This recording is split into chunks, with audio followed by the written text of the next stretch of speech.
is my belief that in the next 5 years, a will have introduced the system basic income. So perhaps Brazil will be this nation. But the word now is with you, Philip, please. Yes, so you referred to that other important moment for the progress towards a basic income in Brazil, which was this signing of the law, of the Suplicy law, on the 8th of January 2004. I was there and I was very honored to be there, and I made a little speech insisting on the importance of that event, not just for Brazil, but in fact for the whole world. And in the whole discussion about basic income, that event has often been mentioned. Had met, in fact, Fernando Henrique a few years before, but I came a second time then to Brasilia for the signing of this law. And then I thought, Eduardo has won it. So, and I proposed at the next Congress, which took place in Barcelona, I proposed, and the other members of the committee agreed, that basic income, the basic income European network should become a basic income Earth network. Don't give us sort of handouts, and so don't give us money, give us jobs. We don't want. And so, of course, that's a very important issue, that we don't want to kill work. And but precisely the whole point of a basic income, and that's so difficult to get through in some circles, is that if you want at the same time all people to have access to a job, and you want to have Fome Zero, you want to abolish poverty, well, it's important that the means you use in order to abolish poverty should not be just targeted at the poor, because if you target it at the poor, then as soon as they become a bit less poor, you withdraw this benefit that is given to them, as is the case in all the social assistance systems. So that it's, and what the constant effort made by basic income supporters consists in saying, no, and the right to an income is not an alternative to the right to work. It is meant to help everyone and to get access to a meaningful job. In the National Congress, it was formed in the year 2019, the Frente Parlamentar em Defesa da Renda Básica, the parliamentary front in favor of the basic income, with 220 members of the parliament, both federal deputies and senators. So I believe that our objective is becoming more and more near to happen. Free society, it's you make people free, not just by giving them rights, but by giving them the real possibility to choose their lives rather than be forced to accept a shitty job, a lousy job.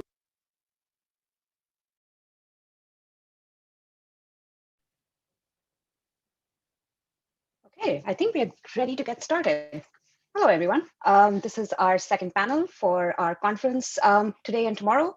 And this is called Evidence from Results from the Cash Transfer Experiment, or rather, I should say experiments in Kenya. And we have, I'm Sidhya. I'm the Director of Research at Jain Family Institute. We're an applied research organization in New York, and I work on guaranteed income, apart from other initiatives in higher education. And today, we are joined by Paul Niehaus, who's an associate professor at UCSD, University of California, San Diego, and is one of the founders and chairman of Give Directly. Give Directly, if I'm sure many of you know, is one of the leaders in cash transfers and cash transfer research for the last decade, or more than a decade actually, in Africa and now in the US. And Paul's work has, apart from cash transfers, has covered a broad range of research in economics, but within cash transfers recently has been working on, or was one of the researchers along with Johannes, who I'll introduce in a minute, was a part of a research evaluation or the first trial on gender equilibrium effects of cash transfers in Kenya, and is also one of the researchers in on the largest universal basic income trial in Kenya, which is unique not only in terms of its size, but also investigates differences in terms of providing it for a long period of time, for 12 years, and also looking at shorter durations for 2 years, and looking at lump sum payments versus monthly payments. And we also have Johannes, who I've actually never formally introduced before, so this is nice. Johannes is an assistant professor of economics at Stockholm, previously at Princeton, also has been working on cash transfers for more than a decade, and in Kenya with Paul on the general equilibrium paper, as I mentioned, as well as previously the large unconditional cash transfer program, which ran in 2013, I think. And Johannes is also my colleague on a randomized controlled trial in Compton, California, which we'll hear about later today, and also on Marica, Brazil, which we heard about previously this morning.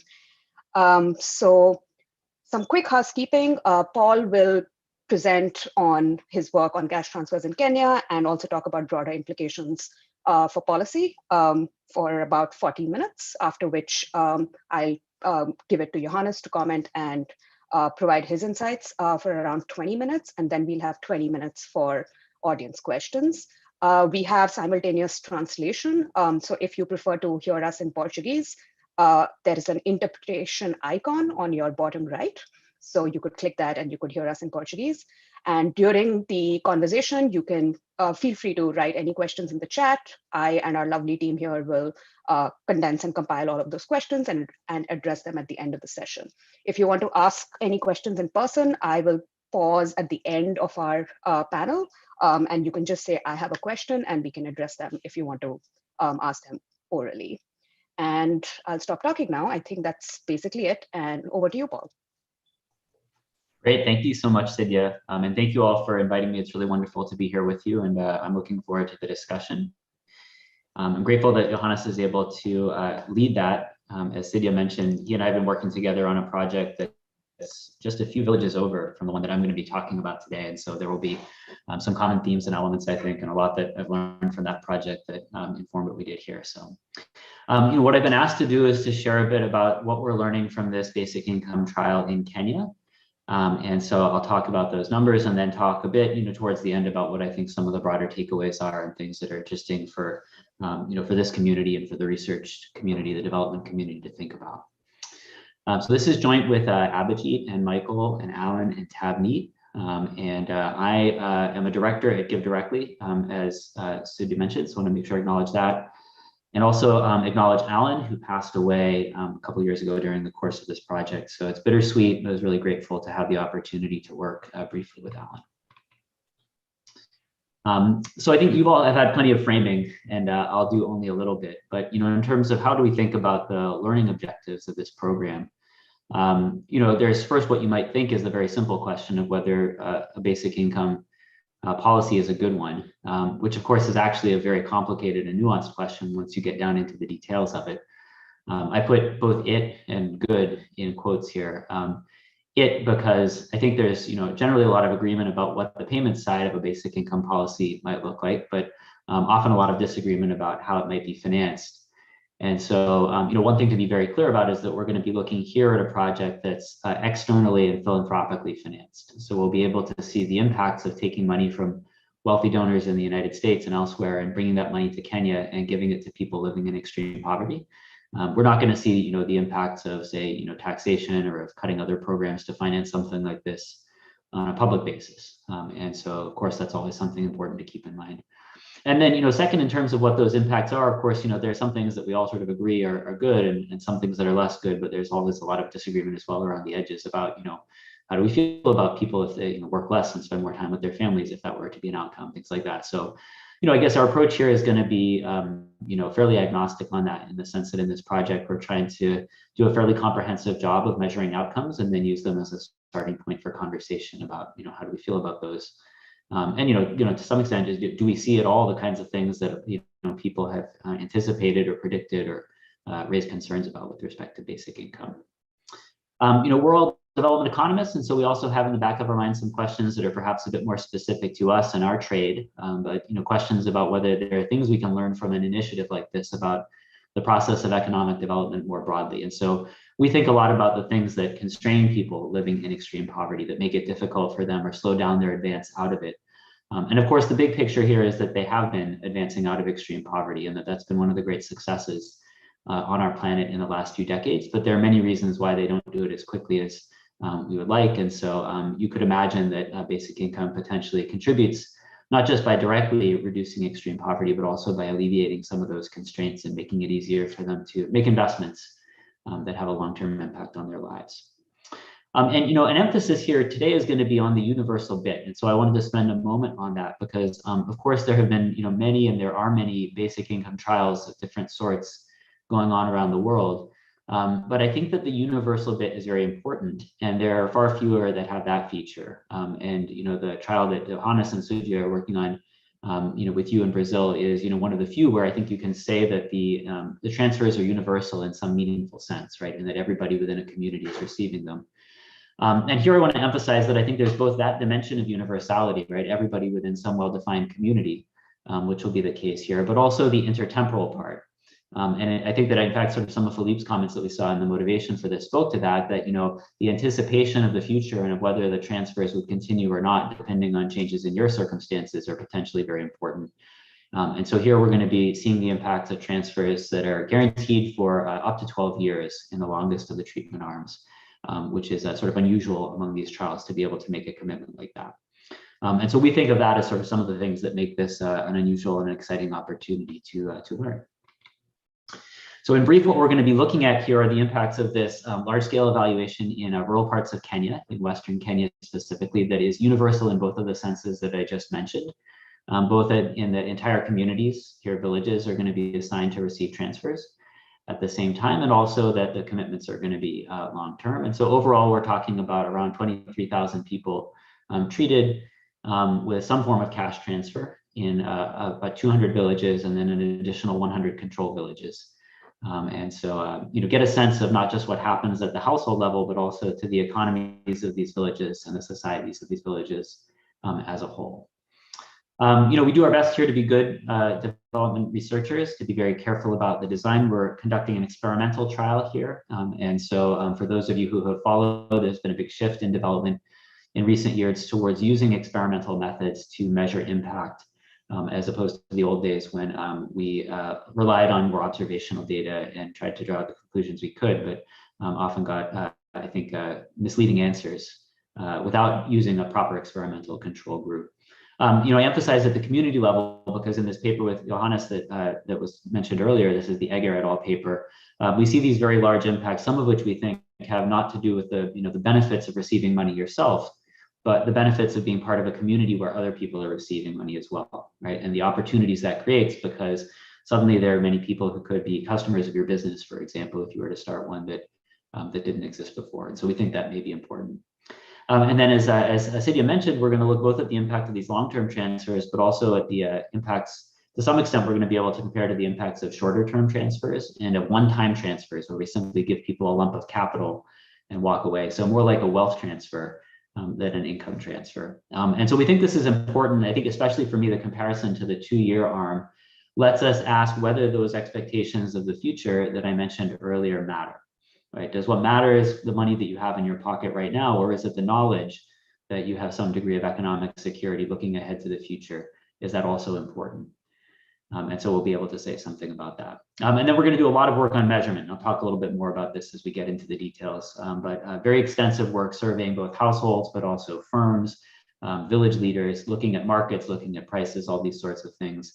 My experience with these projects is there's always a dozen things afterwards that you realize you wish you had measured and didn't, but we are going to be relatively comprehensive here. And the other thing I should say about measurement is that we're going to be focused primarily today on sort of what we think of as core economic concepts as development economists. We have a little bit in terms of some measures of psychological well-being and community life as well, which we can talk about if time permits. But the focus here has been, at least at this stage of the project, on measuring some of the core economic aggregates.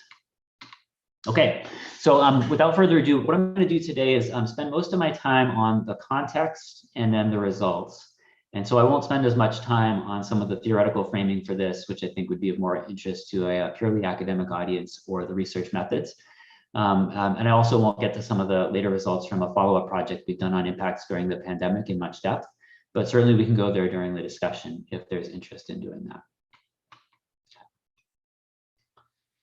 All right, so we're working in 2 counties in Western Kenya, Siaya and Bomet. And so I've shown you here sort of pictures of the central places or the main cities, towns in each of these to give you a sense. Bomet at the bottom is a bit more developed, a bit more urbanized, but both are fairly rural, fairly agricultural and fairly low income. And so rates of poverty are going to be high in both. They're also, or at least they were at the time when we started the study, by the way, they span the political spectrum in Kenya. And so part of the choice here was to make sure it was very clear from the choice of the places we worked that this wasn't political or associated with any particular political group. Just to give you some sense of what life is like among our sample at baseline, most people have experienced hunger in the last year. So by this very basic metric of experience of extreme poverty, that's very common. Most people own some land, and we'll also see this later in the data. Almost everybody is going to have some sort of farming enterprise, even if it's just producing for their own household's consumption. A smaller share are going to own some sort of non-farm enterprise. A lot of this will be retail or maybe small-scale artisanal production, craftsmanship, and things like that. And in terms of food consumption, it's probably a pretty good, basic measure of standards of living. You see it's, about 65 cents per person per day at purchasing power parity in sort of the core staple grain that would be the center of people's diet. So these are sort of fairly poor, fairly rural, low density areas. That said, it is also true that they're fairly well integrated into the rest of the economy. And so some of this has to do with the road network and the history of Kenya in this part of the country. But one way to think about this is that in the previous study with Johannes that was mentioned, we dropped an enormous amount of money on some villages in this area and really didn't see much impact on consumer prices at all. And we're going to see something similar here today, that we don't seem to see much reaction in consumer prices. And so part of what that's telling us is that we're not seeing a lot of inflationary pressure because these are places that are pretty well integrated into a broader economy. And so people can purchase things from outside without putting upward pressure on local prices. And then another very important point to note about this setting is that it's very well integrated into the digital payments ecosystem. And in Kenya, of course, that's synonymous with the M-Pesa mobile money system, which almost all adults will have had some exposure to, some use of by this point. Ooh, that's interesting. All right. So here's a sense of the design. We're going to take all the villages in this area, this region that we're working in. We're going to first focus in on some of the smaller ones. And the reason for that is that it turns out it's very expensive to give money to everybody in a larger village. And so for the sake of the research, we want to have a large enough number of clusters of villages to be able to draw good statistical inferences. And so we're going to focus on the smaller villages because that lets us stretch our budget a bit farther for the research purposes. And then within those, we're going to take essentially all of the villages in this 30 to 60 household range and assign them to one of these 4 arms that I've listed on the right side of the diagram. And so we're primarily going to be interested in what we're calling here the long-term arm. This is where every adult is receiving around $2 per day at purchasing power parity, and we're committing to that for up to 12 years, right, with payments being made on a monthly installment. We're then going to be interested, and I'll get to this sort of later in the talk if time permits, in some comparisons to the short-term arm that I mentioned, which is the same except that payments only continue for 2 years, and the lump sum arm. And the way the lump sum arm was designed is to be equivalent in net present value terms to the short-term arm, but with all the money paid up front. And so if you think that people need a big tranche of capital to be able to do something, to start a business or purchase an asset, which many people, do this, it's difficult for people to accumulate enough money to do something bigger like that, then you might see advantages to the lump sum arm relative to the short-term arm. And so we wanted to be able to explore that. We're going to be looking at outcomes for 30 households in every village. We're also going to do a census of enterprises. So we'll see all of the non-agricultural enterprises in these villages. And we gave out a lot of phones to people so that we could track them. We gave out about 24,000 phones in total to the people who are receiving transfers to enable us to keep track of them over the years. So the ambition and the hope here is that we'll be successful over the long run at seeing how people's lives evolve as a result of the transfers. This is just to give you a sense of what this looks like spatially. And, I think the things to note here are you see these little clusters of dots. Those are the villages, right, where people have been assigned to these different arms. You see the blue squares are the markets. And so you can see we get all the markets that people say they shop in. Most of those are going to be markets or shopping centers close to these villages, but occasionally there are some that are a bit further away and more centrally located. And you may notice that there's this sort of big donate-shaped hole in the map at the left, Sidhya. And that's essentially where Johannes and I did this earlier project, right? So Give Directly has already treated the villages in that area. And now we're expanding out to the borders, the edges of Sidhya County. But there you can see just how closely related the two contexts are. And, I think that is helpful because we can triangulate to some extent the things we learn across the two projects. This is just a snapshot of the data that we collect. So we're going to go out and get survey data from around 8,500 households. We're going to track some who relocate entirely. So if there are impacts on migration, we're going to be able to see those and account for those. We're also going to conduct separate surveys of spouses to get at more sensitive topics like domestic violence. We're going to follow individual migrants, so people who have left their households temporarily and expect to come back eventually, so that we can add their outcomes back into the aggregates for their households, and also look at whether we see impacts on migration. We're going to survey village elders to ask questions about sort of basic assets and public projects and infrastructure within their villages, and also some questions about crime and the sorts of issues that village elders are responsible for dealing with in this setting. Market price surveys that I mentioned. What we do here is we have a list of commodities that are commonly retailed in these markets, and we try to get up to 3 observations for each of those prices, and then use those to form a price index based on what people spend money on, and use that to look at consumer price inflation. We're going to do a census of enterprises. This is one of the things that I think was a good lesson for me from the project, in that we're going to go to all of the non-agricultural businesses we can find and ask at least the very basic concepts of revenues, costs, profits, assets, and liabilities. And so we'll have that for everybody. And then for a subset of the enterprises that are operated by our surveyed households, we'll also go back and get some more detailed data on their on the operation of their businesses. Here's a visualization of the timeline, just to give you a sense of what that would look like. The top panel here is sort of a stylized illustration of what the stream of payments would look like in each of these arms. Again, the long-term arm is going to be our primary focus today, and then we have these other two for comparison. In the middle panel here, I show you the timing which people received their first transfer in each of these arms. And so, of course, there's some distribution of that, because as Give Directly rolled out across these communities, they didn't enroll everybody simultaneously. And so that middle panel just shows you that distribution of payment onset.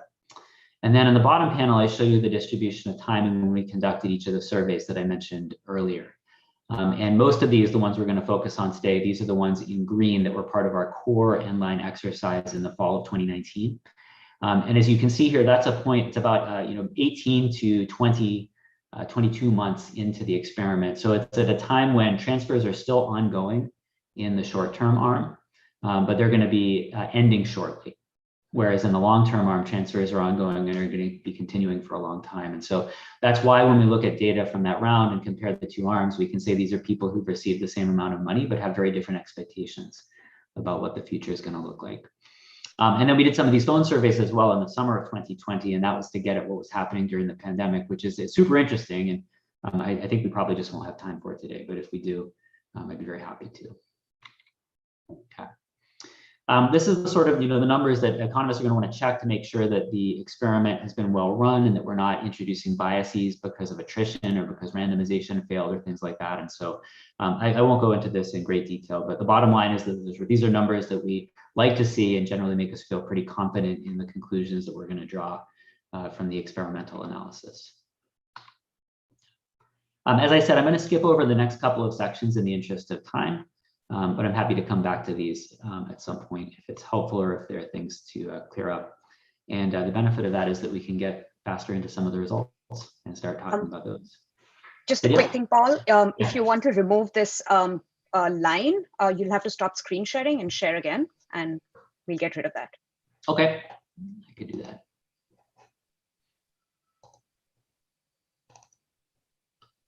Awesome. I'm very happy for people to mark up the slides if there are things that are interesting. You guys want to highlight, that would be great.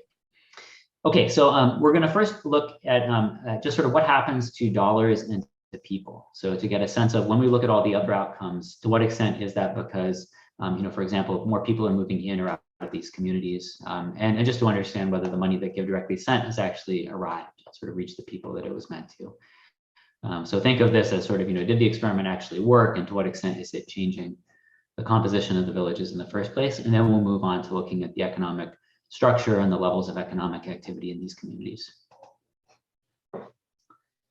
So in this table, we look at impacts on money that people received from Give Directly. And this is a format of table that you're going to see over and over again. So good chance to just explain that and make sure it makes sense. And apologies, by the way, there are going to be primarily tables because I'm just showing you what we would show to a purely academic audience. And so if there had been more time, perhaps we would have made some prettier pictures and it would have been easier to digest, but you'll have to make do with the tables for now. So we're going to look here. If you look, for example, in the first two columns, these are the outcomes as of the time we surveyed people in the fall of 2019. You see that in the long-term and the short-term arm, most people have received a transfer from Give Directly in the last 40 days, as we'd expect. There's a bit of mismatch here because we're name matching between GD and survey and administrative data. So we're not going to get a perfect match here, but this is, sort of within, essentially, close to 100%, which is what we'd expect. And then you see then in the lump sum arm, nobody has received a transfer from Give Directly in the last 40 days. And that's because they got their transfers a long time ago and those have ended. Right? And then if you look at the amounts received, again, you can see that in the long-term and the short-term arm, they've received about the same amount. On average, but a bit less than in the lump sum arm. And so when they get to the 2-year mark, their numbers should look exactly the same as the lump sum arm. And then after that, the long-term group is going to continue to receive transfers, but the short-term arm will not. And so if you look at the summer and 2020 numbers, for example, which is a few months after transfers stopped in the short-term arm, you can start to see that now the lump sum and the short-term arm, their payments are the same, but in the long-term arm, they're starting to accrue more in cumulative payments, right, as their transfers continue over the longer run. So that's just the first check, that sort of in terms of the amounts of money that have been sent to the people in our sample, that they line up with what we think they should based on the design. The next question we wanted to ask is, to what extent does this money actually stick with the people who get it? And so there are lots of reasons why you might think that some of it doesn't.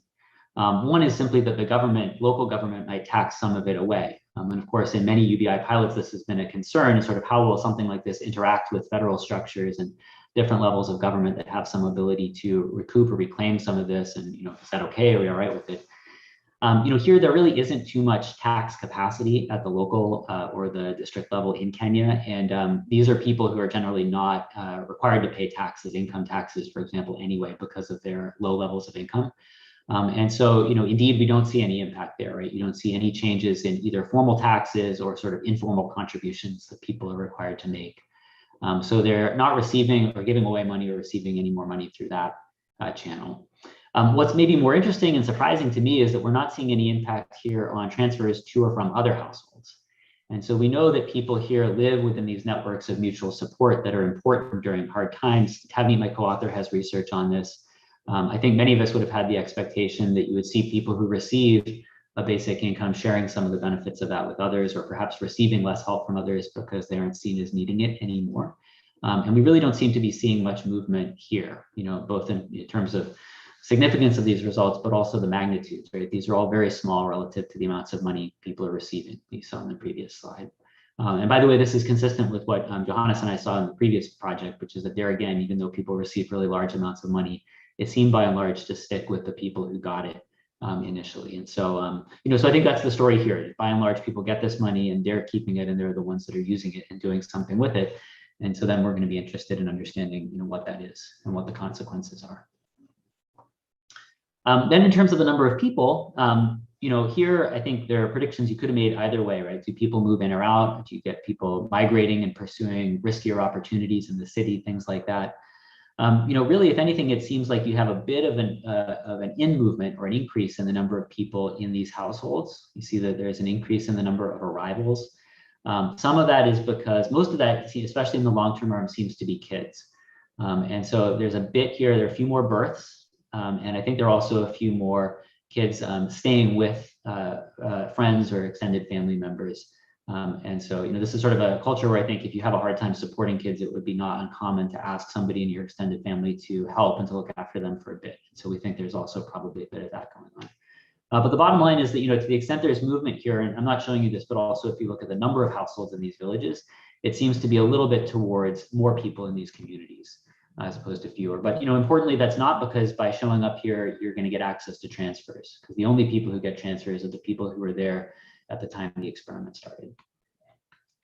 Okay, so now I'm going to show you the overall economic aggregates. And here is for me where it gets really interesting. So remember I said that these are predominantly agricultural communities, and then there's a smaller non-agricultural sector. Here's the impact on the agricultural sector. And what we're doing here is taking the household surveys that cover farm enterprise and then using those to aggregate back up to the village level and get an estimate. We're not seeing much impact on the number of people who have a farm enterprise, but really essentially everybody does anyway to begin with. You can see that the control mean here is about the same as the number of households in these villages. And so, that's not all that surprising.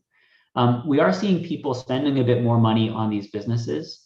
And so you see that here in the cost column, but not really making much of an obvious return, right? The change in revenues and the change in costs are about the same. So it doesn't seem like there were sort of underutilized profit opportunities in agriculture that people are pursuing. And then the really striking thing, which I'll talk about a little bit, is this impact on assets. And so what's going on there is there's a little bit of people purchasing livestock. And in fact, I think a lot of the cost here are probably the cost of caring for livestock. So, some cattle, some chickens, things like that, goats, stuff like that.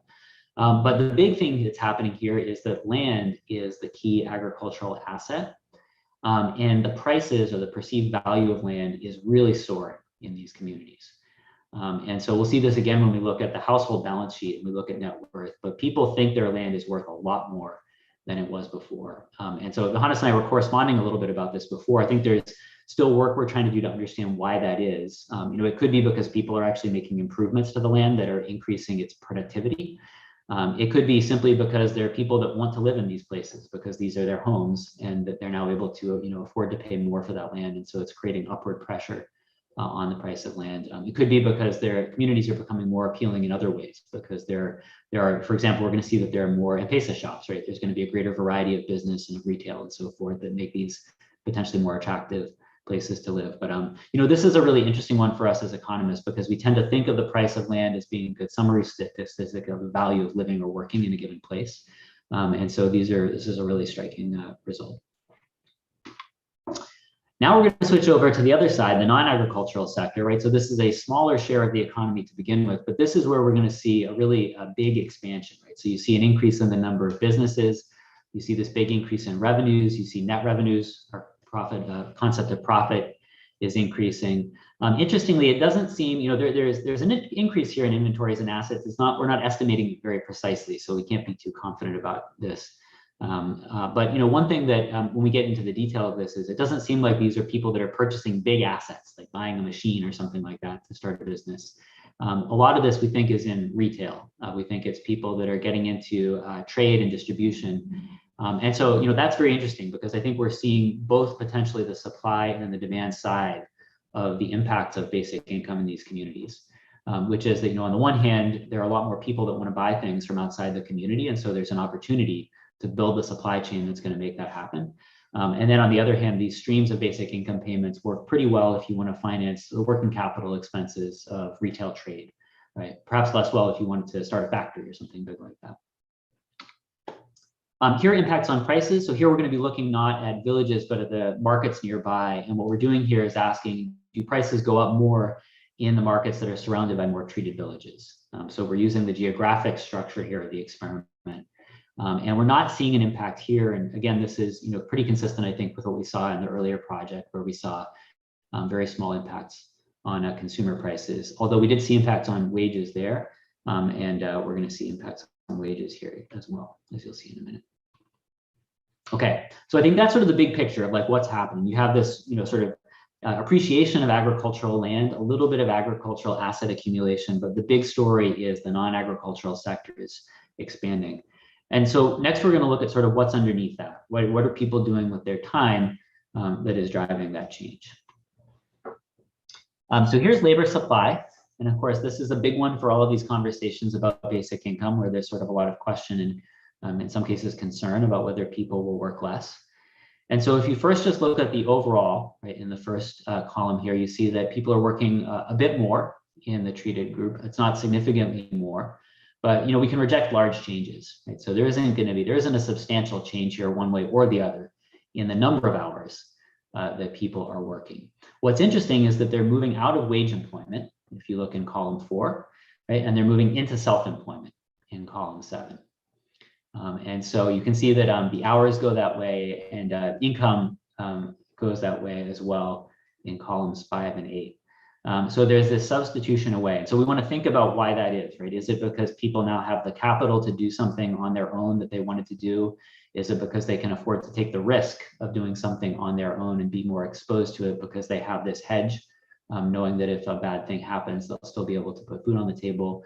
Is it something psychological? Sort of what exactly is behind this? But that's sort of one of the clear patterns, is not a change in total labor supply, but a shift away from wage work and into self-employment. By the way, I have these, or I'm not going to get into the detailed time use tables underlying this, but there are a couple of other ways here using surveys of what people did in the last 24 hours of, again, getting at whether people are changing their total hours of work or of other activities. And the bottom line is there's very little change, right? We're not seeing significant changes in how much people are working, how much time they're spending with family, community organizations, any of these sorts of sleeping, right? All these sorts of things. Kind of the overall, what do you do in a day looks very similar. What's different is within your work, what kind of work are you doing? Okay, so now I've taken that increase in self-employment and I'm just splitting that out by sector. And I just want to show you that, the bigger piece here is self-employment in non-agriculture, right? So people are working a bit more on their own farms, but more so, and more significantly so in the non-agricultural sector. So we think part of what's going on here, and part of what explains that expansion of the non-agricultural sector you saw earlier, is this, right? That labor is shifting towards it and towards self-employment there. If you see people moving out of wage work, that suggests that there should be upward pressure on wages, good old sort of supply and demand. And so indeed, we see exactly that. We have two measures here. We have the actual wages that are getting paid in the ag and the non-ag sectors. And this is columns 3 and 4. This comes from surveying village elders and asking them about the prevailing wages in their communities. And then we also ask people, what would you be willing to accept if there were a public works project in your community? What's the lowest wage you'd accept to work on that? And so we think of that as a measure of how people value their own time, or the extent to which they're sort of really desperate to find wage work. And so, you see upward movement in these things as well. So pretty consistently across all of these measures, we're seeing that the wages go up as people move out of wage work, which is what you'd expect. Okay, we'll take a look now at what people are doing with money. So both the transfer money and then also, incremental income that they may be earning themselves. And first, we're going to look here at sort of total spending on consumption for the household. So what's very clear here is that people are spending more on food, which you see in column 3, and you see some of these measures of dietary diversity, protein consumption in columns 4 and 5. That's very clear. Other stuff, we're not really seeing movement. If anything, the non-food expenditure looks a bit lower in column 2. So, the food piece, I think, is consistent with what we know of these communities as being places where hunger is a real issue, right? Remember, 85% of people at baseline have experienced hunger in the last year. And so simply getting enough food and enough nutritious food on the table is an important thing. But, it is interesting that you're not seeing much in these other categories. If you look at education, health, not a big change here in either direction. Health spending, we think this is actually probably a good news result in the sense that people are less sick. So we have some other indicators of health that seem to be moving in good directions. And so, spending on health is always a subtle thing to interpret, because you want people to do that when they're sick, but you don't want them to be sick in the first place. So that's what we know about at a high level about what people are spending money on. And then in terms of savings and investment, this is a setting where people aren't going to save much in sort of, financial instruments, right? So they're not going to put money in a bank account or purchase stocks or bonds or anything like that. But to the extent they save, they're going to do it typically by accumulating, real tangible assets like livestock or housing or things like that. And so, when we look here, if you look at the real estate assets, right, that's where you see the big impact. And here we've even trimmed the outlet, because there are some outliers, which if we leave them in, this impact would be sort of double or triple what I'm showing you here. So, but even if we trim this thing fairly aggressively, because we worry that maybe some people are just over-reporting things outlandishly, you're still seeing this huge increase in their perceived value of their agricultural land, right? This number here this is more than the value of the transfers they've received, right? So if you take this at face value, we've actually created net wealth, right, by giving money to people because the land values have gone up by more than the money that we've given to them. So, we want to think really hard about whether there's actually an active market for this and they'd be able to get this price if they were to sell it. But that's what they're reporting, right?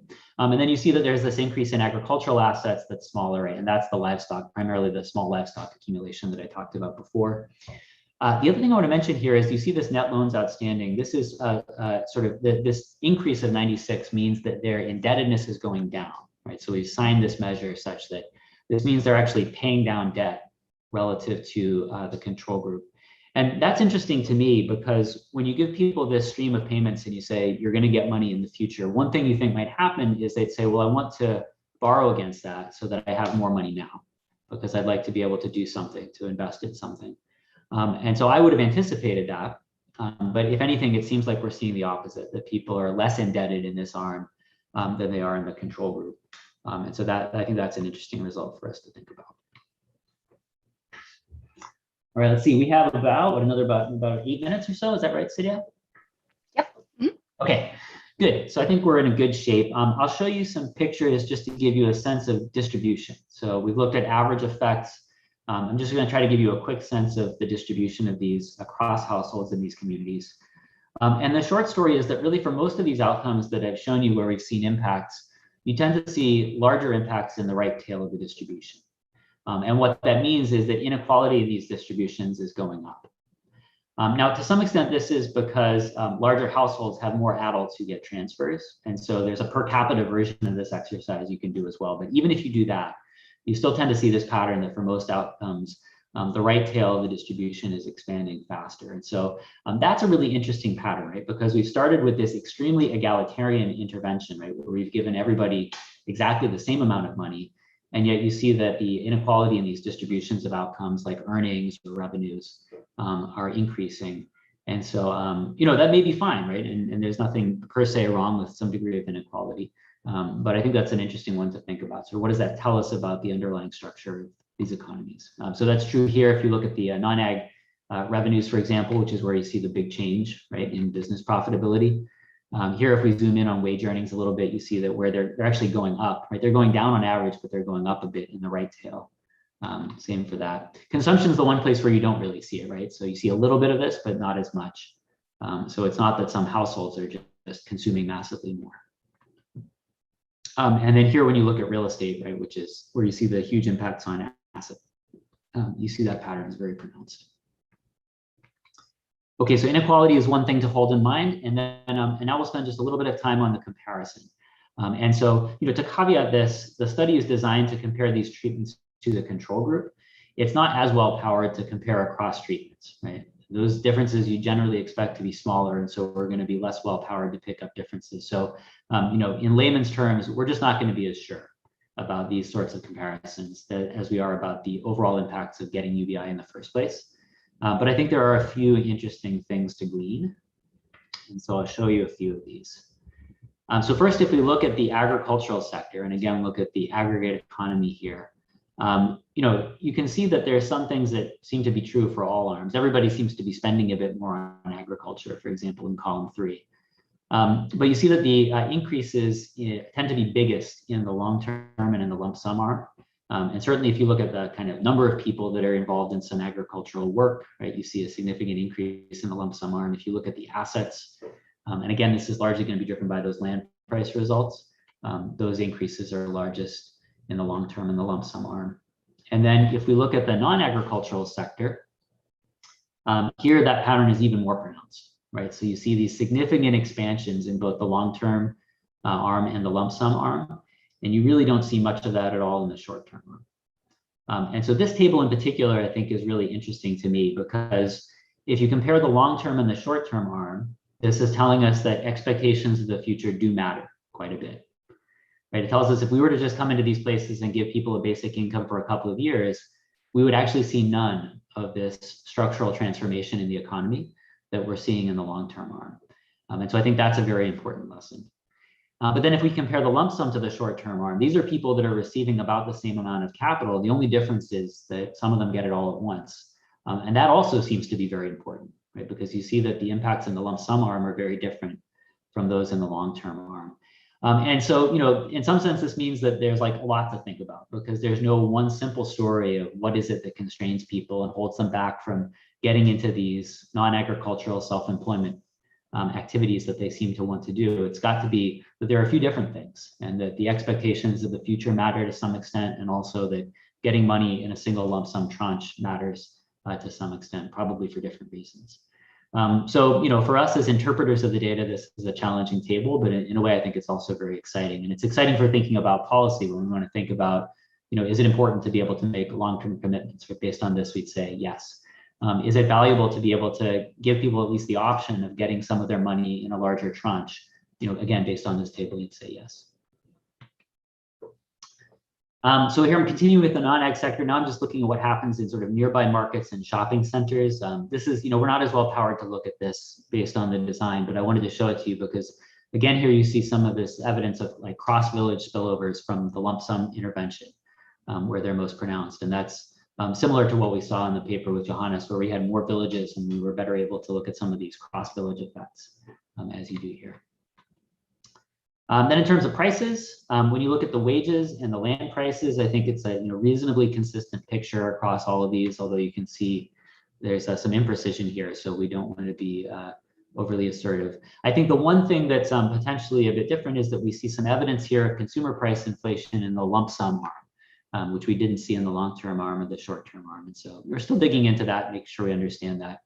But that's the one case where it seems like dropping a bunch of money all at once did generate some meaningful upward pressure on consumer prices that we want to be aware of. And then here, lastly, we're going to look at labor supply, occupational choice. So coming back to that table, but adding in the other two arms now. And I think the main takeaway for me from this table is that if anything, the kinds of shifts you see seem to be biggest in the lump sum arm. That's where you see the biggest gains in self-employment income. This is the one case where we're going to see a significant increase in overall income, right? So if you look at the bottom of column 2, the lump sum guys, their income is going up significantly. In the other arms, the signs are positive, but they're not different in a statistical sense from 0. Okay, so I will take the last 2 minutes to sort of share what I think are some of the broader themes here, or the big themes to emphasize, and then I'm happy to dig back into any of these other sections afterwards. If you guys are interested. So what are, I think, the main lessons here? So I think we see this substantial economic expansion, and that's, in a broad sense, consistent with the earlier work with Johannes. But here we also see very clearly the structural shift, which is interesting, right? So a relative shift away from agriculture and into non-agricultural work. We see that that's driven by people's choices about where and how they want to work, moving into a different sector and working less for others, more for themselves. You see that that's associated with a lot of upward pressure on the prices of things like land and labor that don't move around easily, which is what we'd expect. But you see that the prices of things that do move around relatively easily, the consumer goods that are traded across villages and markets, the prices of those things don't seem to change very much. And then in terms of the structure or the economic structure of these communities, I think the increase in inequality and the distributions of these outcomes is the last important thing. As I said, I think that we should probably think about this as reflecting both a mix of supply and demand. And part of what's exciting about running an experiment at this scale is that we can start to think about the role of demand, right? Of just simply being in a community where there are more people who can afford to spend money on things that they previously couldn't. And so this clearly represents a huge shock to demand for goods, and largely probably for things produced outside of the village, in the sense that we think people are mostly purchasing stuff produced elsewhere, not the sort of crops and vegetables and things that are being grown locally. And so that creates an opportunity at the same time as the payments potentially create a source of finance and of insurance for people who want to pursue that opportunity. One thing that you haven't seen here, but I'll just mention quickly, is that we see during the pandemic that these businesses that got created in the long-term arm, they get wiped out along with all the other businesses, because there's a lockdown and all these small businesses essentially lose their revenue, at least for the short term. And so you see that in some sense, these people who started businesses are more exposed to aggregate risk, like a pandemic. Although, of course, that's not something that they or we were expecting when we set up the project. But at the same time, you see that the impacts on their consumption, on their food security, are not as great. And so you do start to get some sense of this insurance function, right? That people are able to start a business, and then even if the business gets wiped out by a pandemic, they're not as affected in terms of their ability to put food on the table. And so I think connecting some of those dots across survey rounds is helpful for thinking about what might be motivating people's thinking. I think we have this general sense that UBI villages appear to become more attractive places to be, in the sense that you don't have more out-migration. You have, if anything, slightly larger households, slightly more households. I haven't shown you this, but when you look at sort of the availability of different business types, amenities like that, you see some increases there. And then this impact on land valuations, which is really enormous. And then lastly, I'd emphasize this comparison, right? That we've learned that the expectations of the future do matter. At the same time as we've learned that giving people the opportunity to get money in larger tranches can be important and can be impactful as well. And so, I think we'll talk a little bit, hopefully Johannes will lead us in a conversation of, among other things, what can we learn from rural Kenya about Brazil or about other countries? And, so certainly I think that many of the specifics here aren't going to apply, right? If we take this to a setting where most people are not working in agriculture, we shouldn't expect to see people moving out of agriculture and into, small scale non-agricultural businesses. But I think some of the principles that may be relevant in other contexts are things like those highlighted here in point 4, right? That expectations of the future matter. That people know they can count on something for a long time. They may be willing to do different things, take more risks than if it's only a short-term commitment. And that the ability to put a bunch of money together and do something big can be important in settings where it's difficult for people to save or difficult for people to borrow money to put together that larger lump of capital on their own. So let me leave with that thought, and then I'll sort of leave it up to Johannes and to you, Sidhya, sort of where you want to spend more time. But let me just thank you for your attention, and I hope that virtually it's never as fun and dynamic as in person, but I hope that you've gotten some flavor of what we're doing and what we're learning. Awesome, thanks so much, Paul. Maybe we can just go straight to you, Johannes, and then take questions at the end from the audience and me. Yep, that sounds great. Let me share my screen. Okay, can my screen be seen? Yep. Okay, great. So thank you so much, Paul. That was super interesting. It was the first time that I saw this project presented, I think. And it's really great to see what you've done with it. It's wonderful to see it coming together. Also, thanks to everyone for being here, and to Fabio, Roberta, Andrea, Sidhya, Paul, and others for organizing the event. It's been really great to follow, and it's an impressive lineup and really nice discussions. So like Paul said, I've been working with him for many years, but and so we're on calls every week together, but we usually talk about data analysis and table format and things like that, and I rarely get to talk to him about the broader picture and his broader thoughts on cash transfers. And so I'd like to take the opportunity to ask him some questions around that, questions that I've recently mulled over in regards to cash transfers. And so Paul, it'd be great to hear your thoughts on those. And then at the end, if we have time, I have some smaller questions on cash transfers, but I'd like to also open it up to the audience pretty quickly to give them a chance. And so I want to talk about 3 things with regard to cash transfers that I've been thinking about. The first of them is cash versus what? So policymakers very rarely face the decision to either spend cash or not spend cash. Rather, they face the decision to spend cash on cash transfers or spend cash on something else. And so from a policy perspective, the comparison to these other things we could be doing instead with cash is really important. And it strikes me that there hasn't been a ton of research on this so far. Give Directly has been a leader here. There was this paper that some of the audience might have seen recently, led by Craig McIntosh and Andy Zeitlin in collaboration with Give Directly and USAID, that compares in-kind transfers to Give Directly cash transfers. And so the program that was being evaluated here in relation to cash was a USAID-led program on nutrition and child health. And the comparison to cash showed no differences between that program and cash. And that's largely because both programs had very small effects. And then there's a larger cash arm that did have effects. That's typical in comparison to the other cash treatments that have been tried. But these particular arms that were matched in value showed very little effect.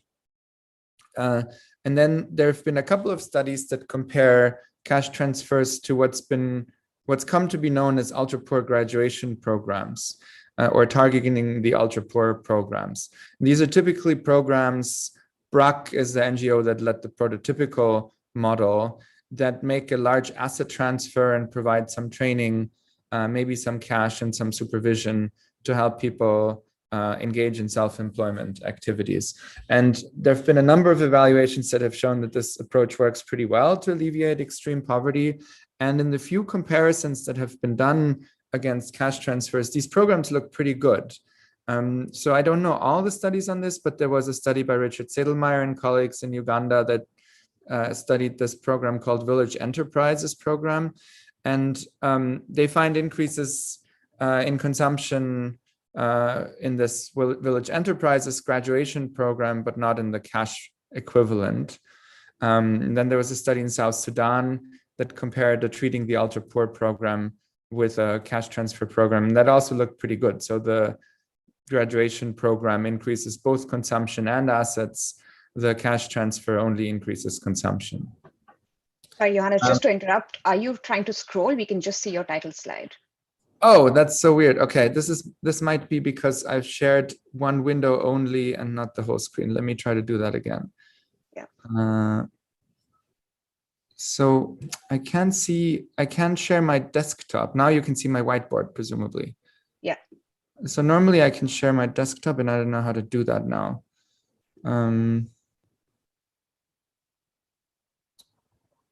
That's very strange. Let me just scroll within the. Oh yeah, we can see your slide. Aha, okay. Yep. So I first have to present and then switch. Okay, so sorry, I had gone to this slide and I've gone halfway through it. So I've talked about the comparison that you can see here between cash and the ultra poor graduation model. And so it strikes me that those programs look pretty good in comparison to cash.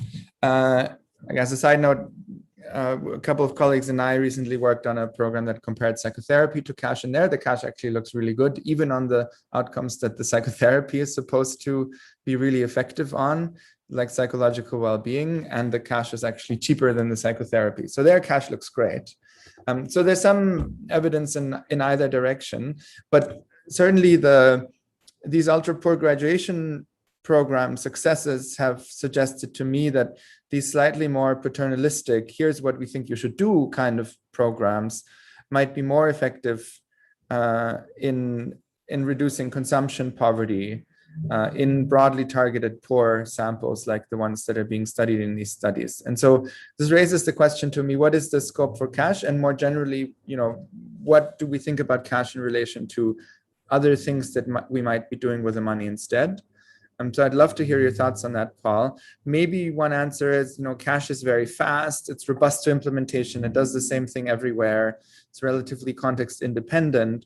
And so maybe we can use it sort of as a quick fix, especially in humanitarian situation when it needs to happen very quickly. Maybe also in places where we don't know much about the local context and what would generate really large impacts, like cash generates impacts everywhere. And so we can use it where we don't understand the constraints very well, but in places where we do, maybe we want to deploy different interventions. So it'd be great to hear your thoughts on that.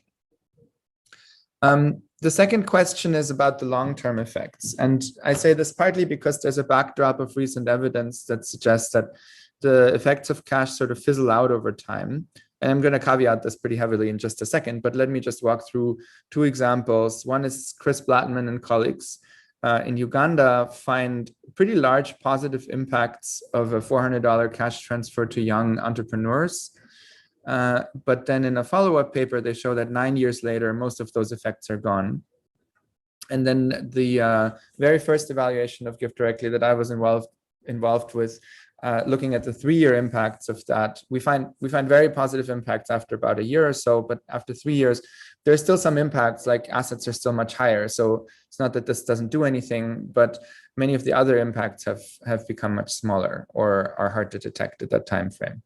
And so there's some maybe cautionary examples here about the long-term impacts. At the same time, I want to acknowledge that I think especially in the policy discussion, cash transfers often get held to a higher standard when it comes to long-term effects than other interventions. So it's few other interventions get asked, is it sustainable in the same way that cash transfers do?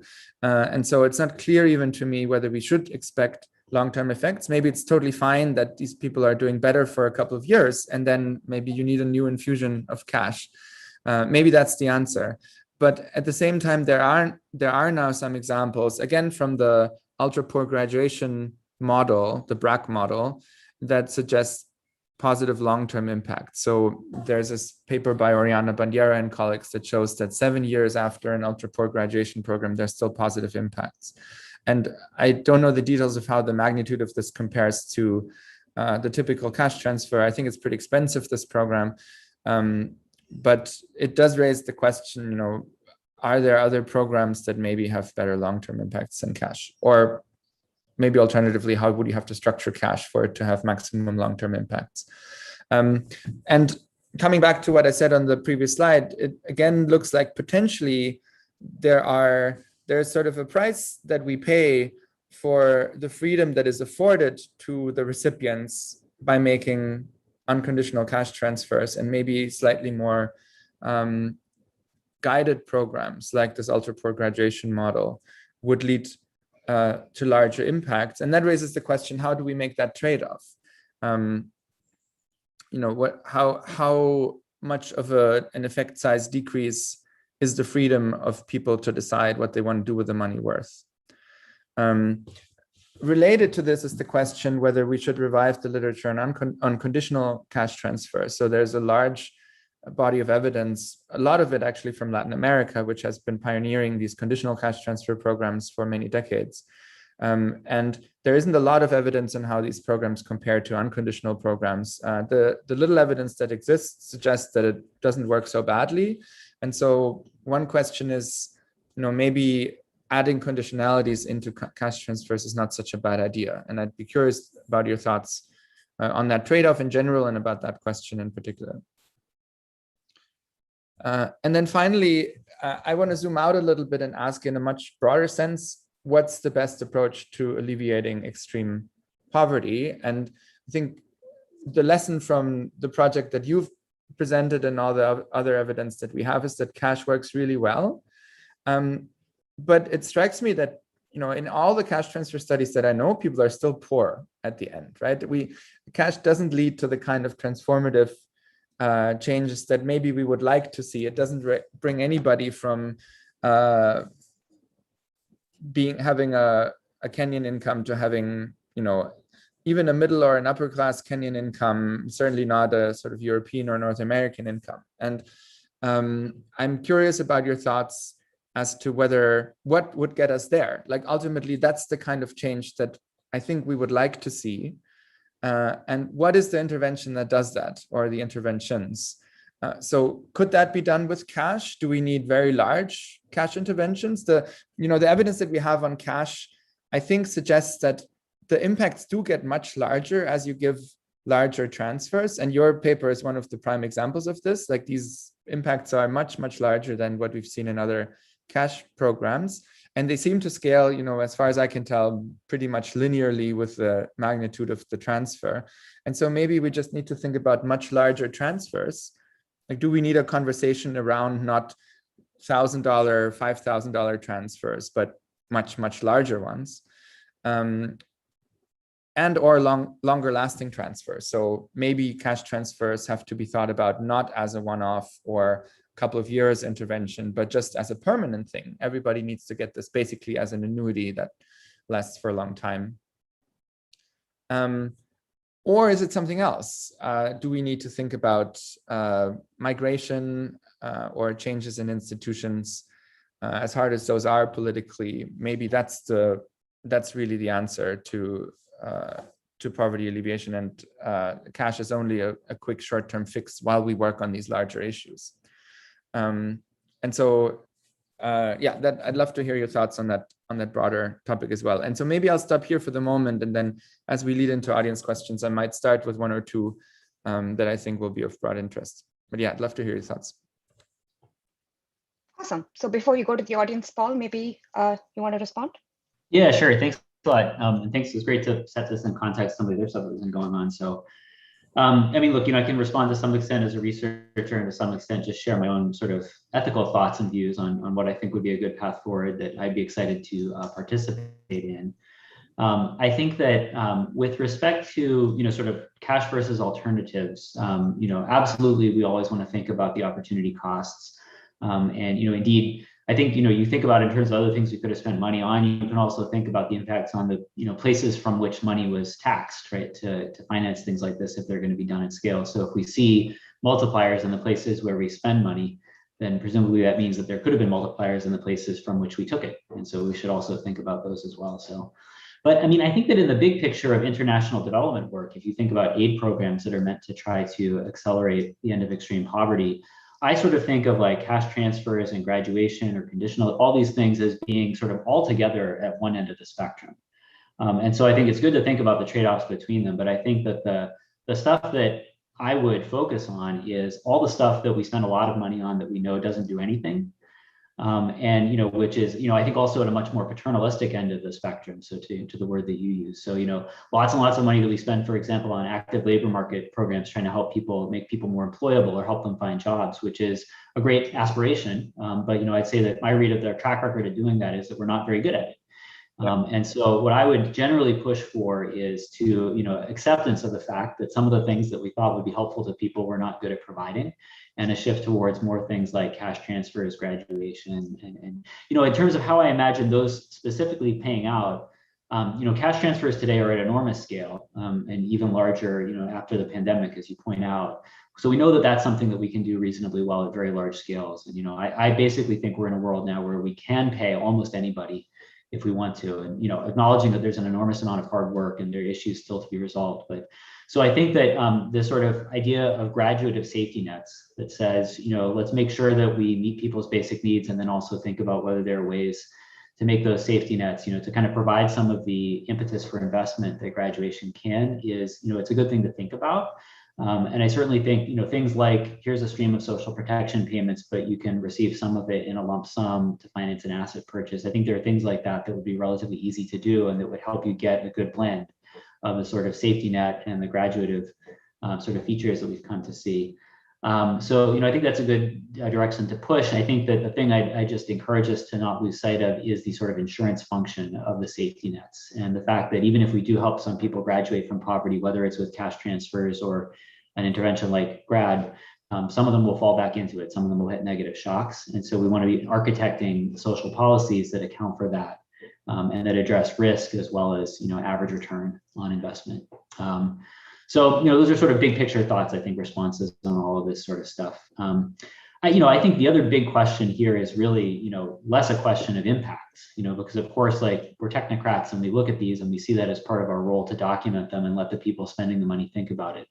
But a question of sort of entitlement, and what we think is a fair society would look like. And so I think of the sort of basic income conversation as being very much an opportunity to revisit that as well, and to say, historically we have thought of social safety nets and social protection policy as having a very narrow rationale, right? That it makes sense to help people when for some reason they're not able to help themselves, but otherwise they should be able to figure it out on their own. And many people are, right? And the big picture, as I said at the beginning, is that a lot of people have gotten out of extreme poverty. And if I look at the data, I think it's hard to argue that it's because of us, because we've sort of figured things out for them and solved their problem for them. It's because they, by and large, found their way out on their own. But I think that basic income is an opportunity to ask whether it might make sense to give these people some claim on social return, social income that's independent of that. And, so I see part of the role of evaluations like this as saying, if you want to be able to have that conversation, have it in light of evidence on what the impacts might look like. And so I think that's also, important. I saw some great comments in the chat, by the way, on sort of how is this perceived and received locally, and sort of what validity does it have in the political context in which it's taking place, which I think is really important. I think relates to this, right? That we want to think about not just, if I could spend $1 on anything, what would it be? But, what do the polities in these countries where we work, what do they actually see as fair and as just, and what would they like to do? And so, I want the experiment to be about informing that, I think, as well as the sort of, more, sort of cost benefit optimization style approach to development. So I think those are some big picture reactions to really good questions that you posed. And then we can go further into the details of any of those. But I'll hand it over to you, Sidhya, and let you steer where you'd like us to go. Yes, awesome. Johannes, do you want to have a quick response, or should I move to audience questions? No, that's great. I think we can give the audience a chance. I know that there's lots of questions in the chat. Thank you, Paul. That was great. Great to hear your thoughts. Okay, awesome. So I will give like 30 seconds or so for anyone who wants to ask a question orally. Just say, I have a question in the chat, and you could ask them. And if you want to ask a question you already asked in the chat orally and help me out, that'll be great too. Will you, I mean, Sidhya, I know that there have also been a lot of good questions coming in. So will you also pick out some of those? Yes, yeah, our lovely team has collated all of them, so I can ask them to you. But I just wanted to give a chance for anyone who wants to ask a question verbally. Okay, so we can just keep watching the chat for that. But before we go into the bigger, deeper questions, there were a few clarification questions on the study, Paul. Yeah. Of what incentive was given to the control group to participate in the survey? How will you follow up the lump sum arm over 12 years? And is there a gendered analysis of the work done? Yeah, great. So, incentives sort of fairly standard thing in that we don't offer monetary incentives to complete surveys. Ethics boards generally feel more comfortable with that. That's a good practice. We do give everybody a phone unconditionally up front that we hope will participate. And so perhaps there's some sense of reciprocity there that if you've accepted a phone, it would be the right thing. Other than that, no marginal incentive case by case. Plans for follow-up, the plan is to track all of these arms and see what the long-term impacts look like, and that should be interesting. And so that's part of the reason for the investment upfront in distributing phones, to be able to do that tracking. And we have to start raising money now for the next round. So if you want to pay for the tracking of that lump sum arm, then give me a call. And then in terms of gender, yes. And so we didn't get into that deeply today or have time for it, but I appreciate the question. And especially, the separate survey of spouses that I mentioned, these are primarily, female spouses, where we can get at some of these more sensitive issues around domestic violence and fertility and things like that. And so, there's some good data and some rich data on that. We're seeing some impacts, like movements in positive directions on measures of domestic violence, which is encouraging. And so we think that there will be opportunity to do more on the gendered part of this. In terms of the design, one of the things that's really important here is that, unlike most transfer programs, which are at the household level, these are at the level of the individual adult, and they stay with you if you leave the household. And so that means that if you're not happy with the relationship and you'd like to leave, you can do that and you're still going to get the transfers. And so, yeah, it's absolutely interesting and important to try to understand what consequences that has. Awesome. Okay, and then to what extent, so Fabio, who's on our Marika team, asks, to what extent are recipients aware about the different treatment arms, and how do they accept that similar people are being treated differently? I think I know the answer to this, but. Yeah, good. Yeah, I mean, so we, GiveDirectly doesn't, certainly the research team doesn't talk about the intervention at all. We try to maintain as much separation as possible, as one always does. And of course, to some extent, I'm sure people assume that they're related. GiveDirectly doesn't talk about the different interventions in the sort of different versions of it. GiveDirectly just goes into communities and talks about what's going to happen in that community. But my sense is that people are pretty well aware. Certainly, people are aware that GiveDirectly is in some villages and not in others. That's very common to hear people talking about that.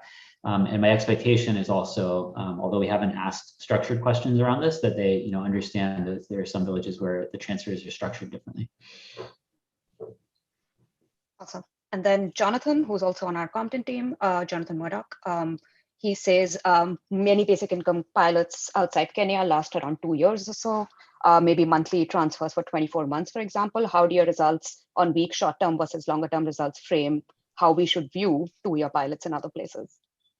Yeah, great. Thanks, Jonathan. So I guess what I'm going to say is probably pretty obvious in what you're thinking too, which is I think that the shorter term, whether it's 2 years or whatever you think about it, I think there's a great opportunity there to learn about what people do with the money. And that's very important, for, policymaking and really for the politics of transfer programs like this in a lot of places. And so I still think there's a lot of value there.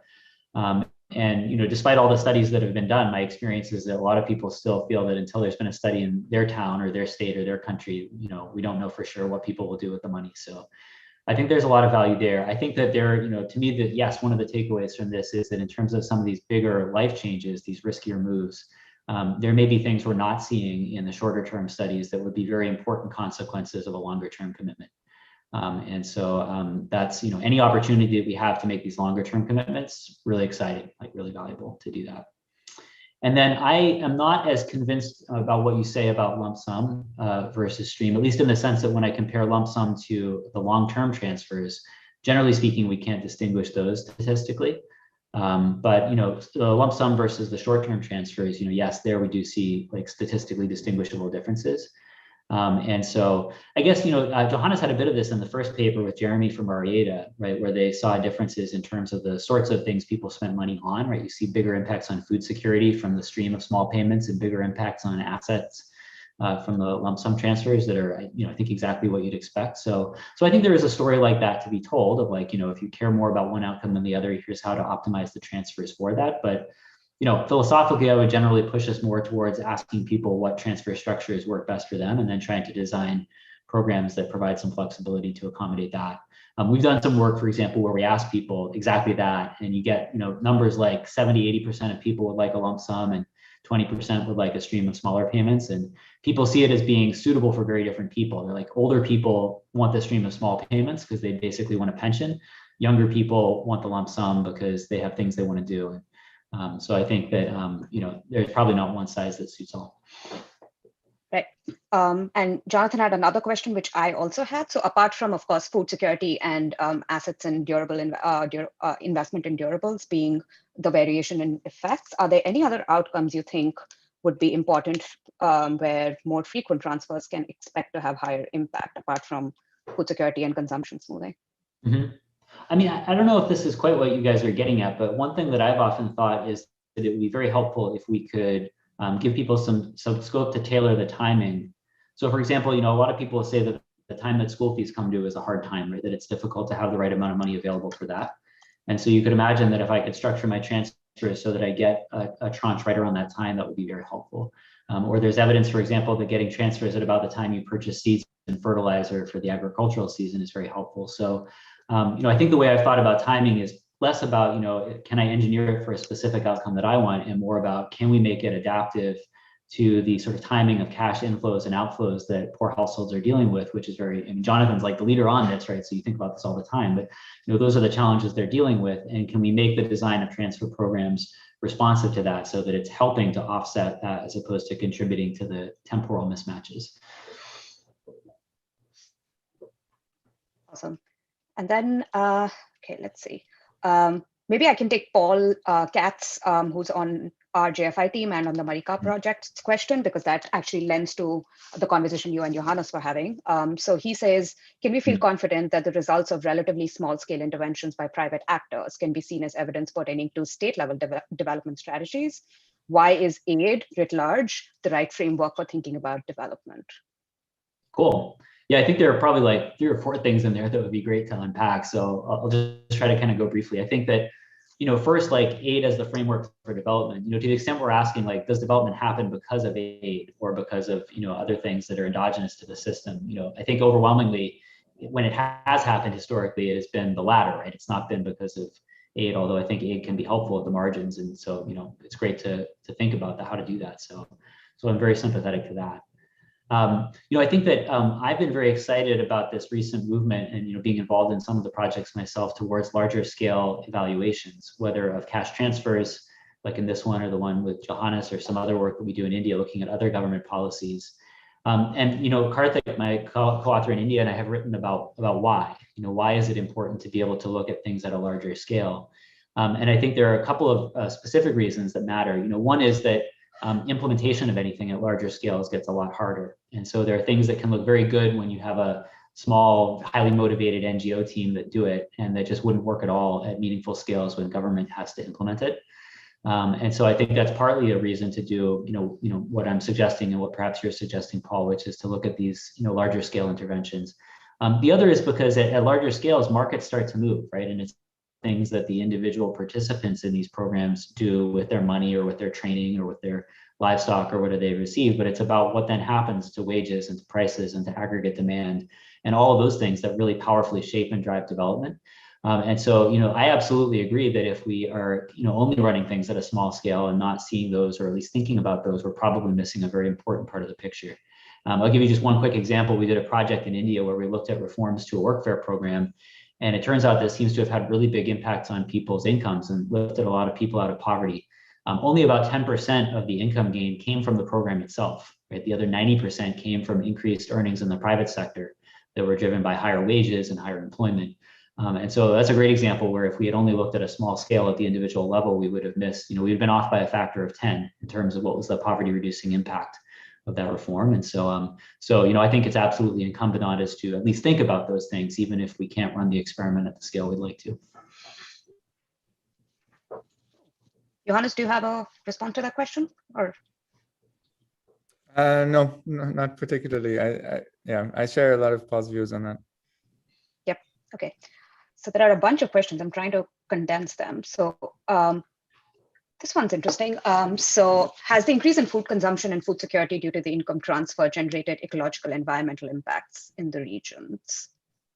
Yeah, I think short answer is we, from this round of surveying, we don't know.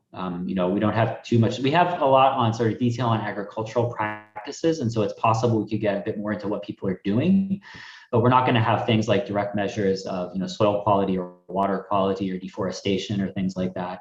It's, one of the things we thought and talked a bit about, are there things that are sort of so clearly the first order environmental or ecological issues in this setting that we want to make sure to capture them?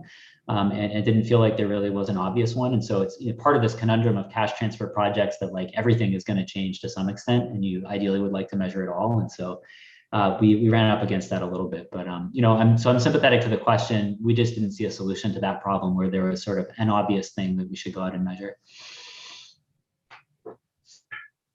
Awesome. And then we have a question from Leandro, who leads the Basic Income Network in Brazil, and I have a follow-up question to that. So his question is, how are the beneficiaries of the different approaches, how do they compare to the national income levels? Is there a large proportion of villagers that would match the poverty line?